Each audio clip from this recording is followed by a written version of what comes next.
What signal? Some Chinese banks suspend foreclosures as defaulters grow more defiant. CCP security hand reaches out to study abroad applications, expert on the edge of political collapse. Desperate for justice, Southern Theater Command officers petition in Beijing. Senior year too hard. Girl's tearful confession goes viral. My life is over. Lightning strike causes pavilion collapse in Changzhou, Jiangsu, 6 dead, 10 injured. China admits cargo ship damaged Baltic Sea gas pipeline. It's all covered in today's China Truths.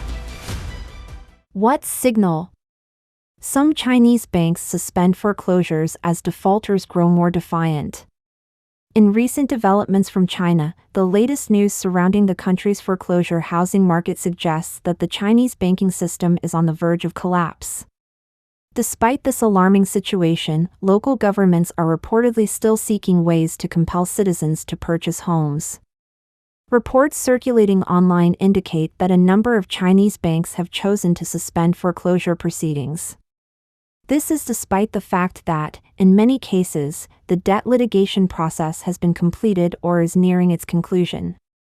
In these instances, only an enforcement application would be required to move forward with the auction of the properties.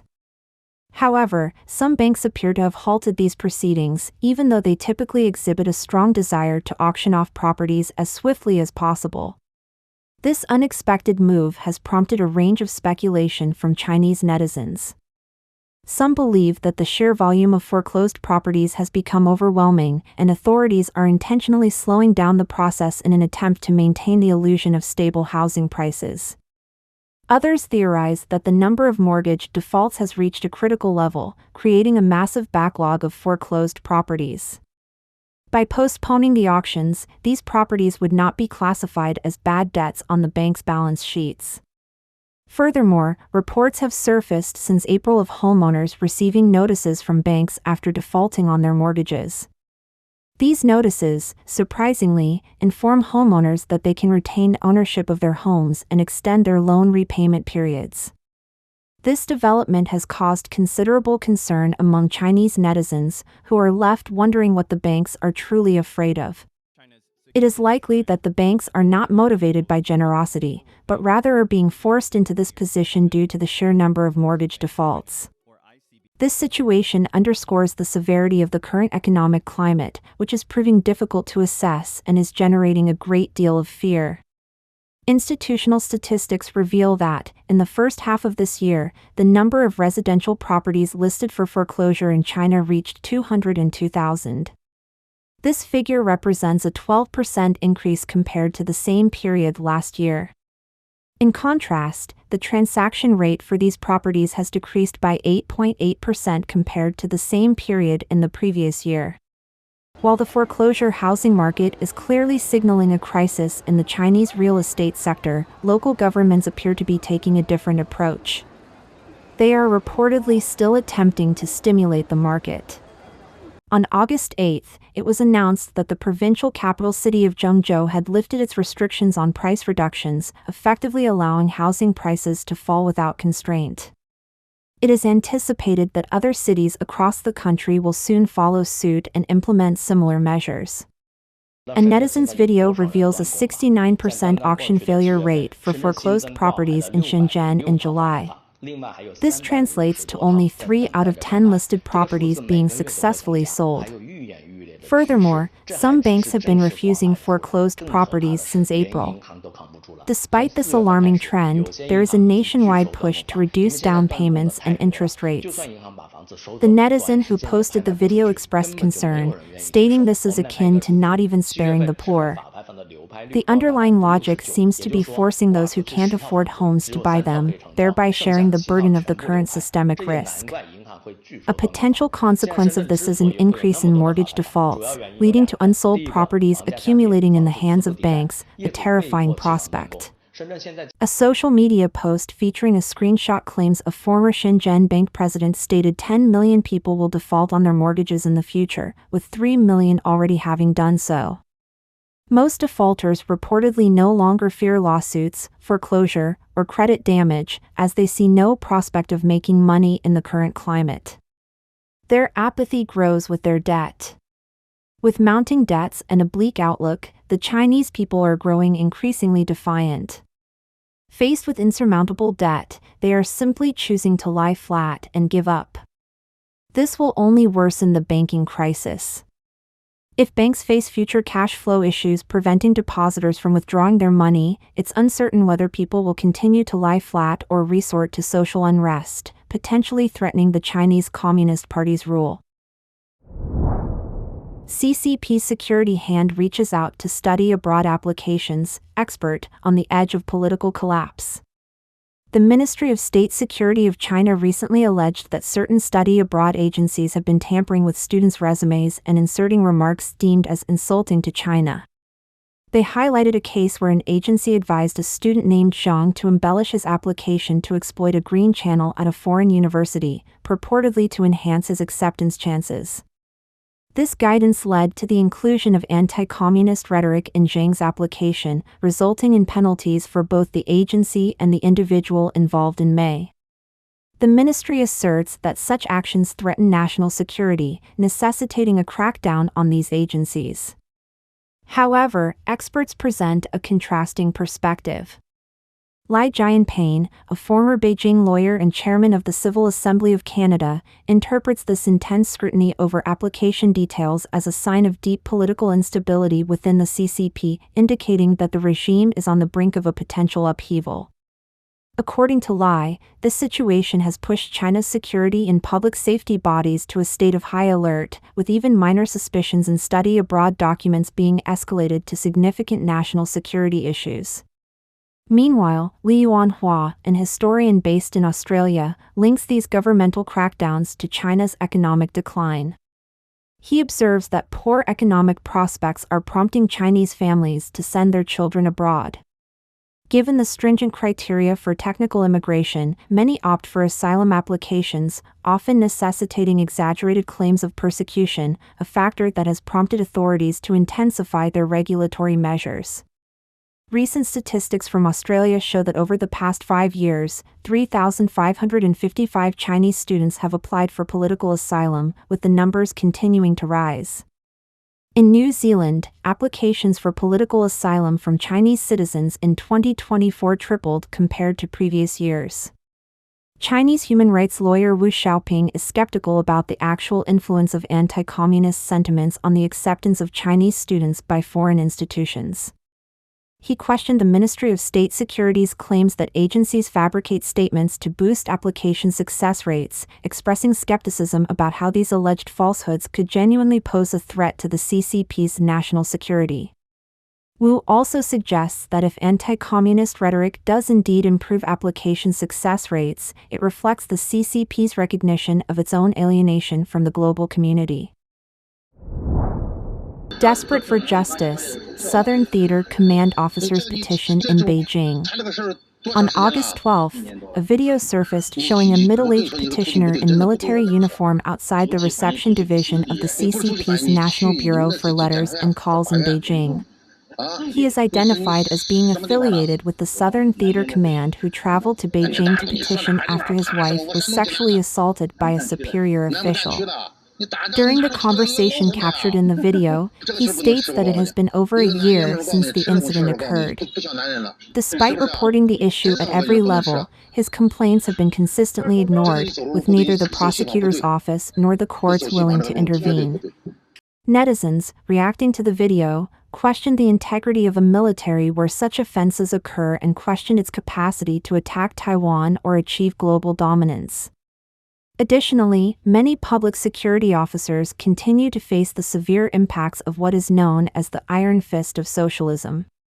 For example, in late July, a public security officer from Shaoxing, Zhejiang, went online to protest the repeated injustices he and his wife encountered, including 2 forced demolitions over 6 years, and the harassment by local authorities.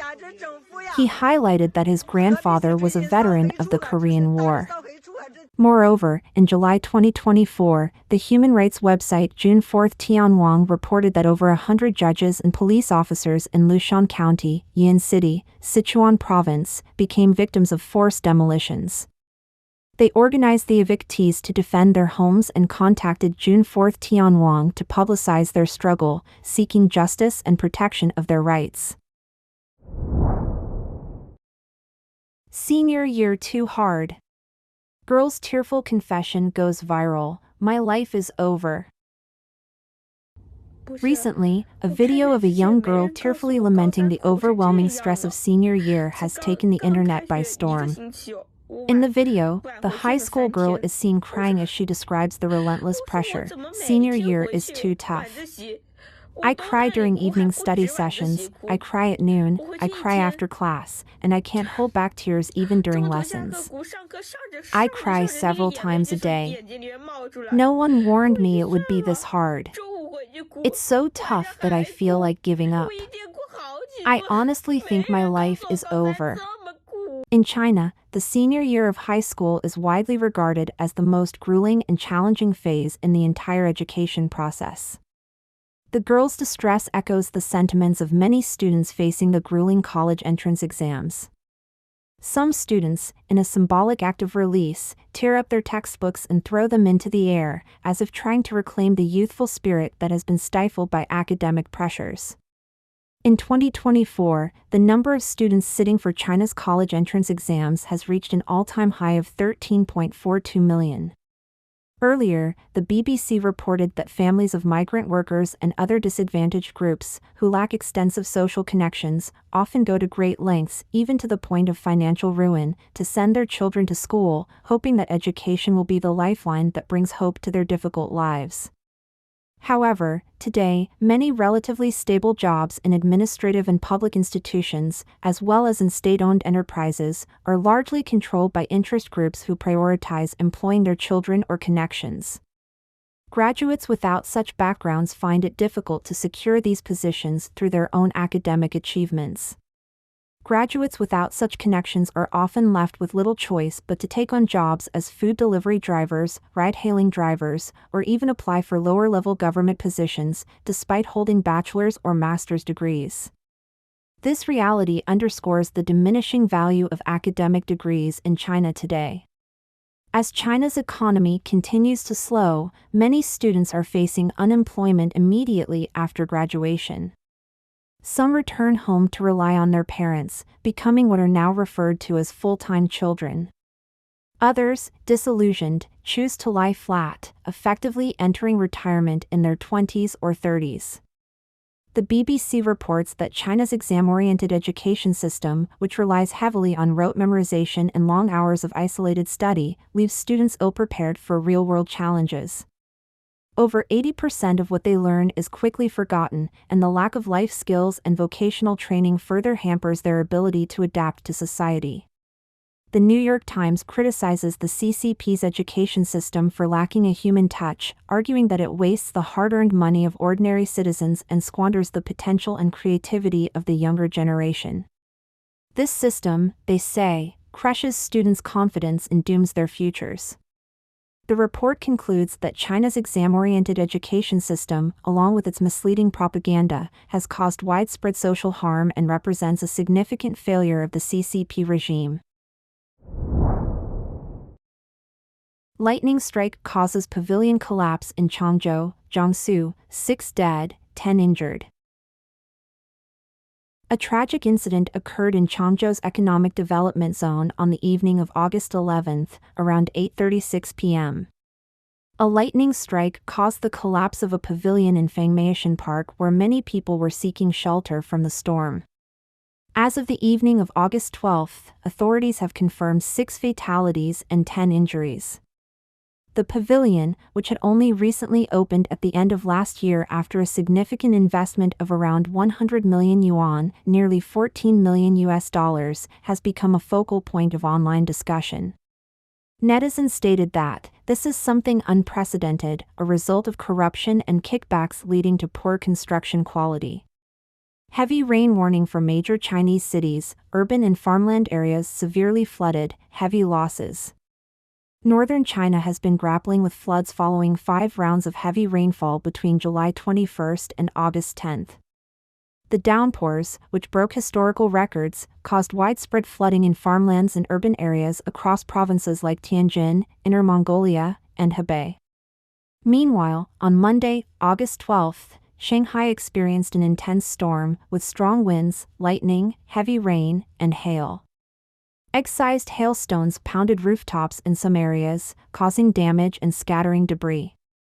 Several streets were flooded, disrupting traffic and impacting residents' daily lives. In Shenzhen, heavy rainfall led to severe waterlogging in parts of Longhua and Baoanshui in Huibang. Additionally, a rare waterspout formed near Baoan district, marking the third such occurrence in the region within a decade. Shenyang also faced torrential rain on the same day, resulting in subway leaks and flooded garages.